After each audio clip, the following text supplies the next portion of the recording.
Hi friends, ಹೇಗಿದ್ದೀರಾ? ನೀವು ಹೇಗಿದ್ದೀರಾ ಅಂತ ಏನು ಡಿಸೈಡ್ ಮಾಡುತ್ತೋ ಗೊತ್ತಾ? WHO. ಹೇಗೆ? ಒಂದು ಎಕ್ಸಾಂಪಲ್ ಕೊಡ್ತೀನಿ. ಮುಖೇಶ್ ಅಂಬಾನಿಯವರು, ಗೌತಮ್ ಅದಾನಿಯವರು, ಅವರು ಯಾರು ಅಂತ ಅವರ ಅಕೌಂಟಲ್ಲಿರೋ ಬ್ಯಾಂಕ್ ಬ್ಯಾಲೆನ್ಸ್ ಮತ್ತು ಅವರ ನೆಟ್ವರ್ತ್ ಡಿಸೈಡ್ ಮಾಡುತ್ತೆ.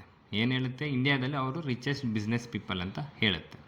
ಅದೇ ಥರ ನಮ್ಮ ಹೆಲ್ತು ಕೂಡ ಕೆಲವೊಂದು ಮೆಷರ್ಮೆಂಟಲ್ಲಿ ಡಿಸೈಡ್ ಮಾಡ್ಬೋದು ಹೇಗಿದೆ ಅಂತ.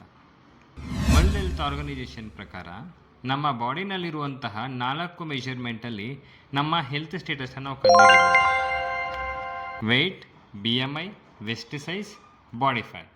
ಈ 4 ಹಿಡ್ಕೊಂಡು ನಮ್ಮ ಹೆಲ್ತ್ ಸ್ಟೇಟಸ್ನ ಅವರು ಐಡೆಂಟಿಫೈ ಮಾಡ್ತಾರೆ. Karnataka health alert, Apollo hospital ಅವರು 3 lakhs ಪ್ಲಸ್ ಬಾಡಿ ಸ್ಕ್ರೀನಿಂಗ್ಸ್ನ ಮಾಡಿದಾಗ ಅದರಲ್ಲಿ ಗೊತ್ತಾಗಿದ್ದ ವಿಷಯ ಏನಪ್ಪ ಅಂದರೆ 75% ಅವರು ಒಬೆಸಿಟಿ ಅಥವಾ ಓವರ್ ವೆಯ್ಟಲ್ಲಿದ್ದಾರೆ.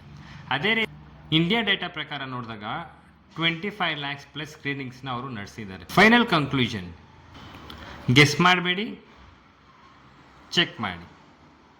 ನೆಗ್ಲೆಕ್ಟ್ ಮಾಡಬೇಡಿ, ಟ್ರ್ಯಾಕ್ ಮಾಡಿ. ಲೇಟ್ ಮಾಡಬೇಡಿ, ಸ್ಟಾರ್ಟ್ ಮಾಡಿ. ಕಮೆಂಟ್ ಸೆಕ್ಷನಲ್ಲಿ ಹಾಯ್ ಅಂತ ಟೈಪ್ ಮಾಡಿ. ನಿಮ್ಮ BMIನ ಮತ್ತು ಆ್ಯಕ್ಷನ್ ಪ್ಲ್ಯಾನ್ನ ನಿಮಗೆ ನಾವು ಕೊಡ್ತೀವಿ. Thank you. ಬಾಯ್.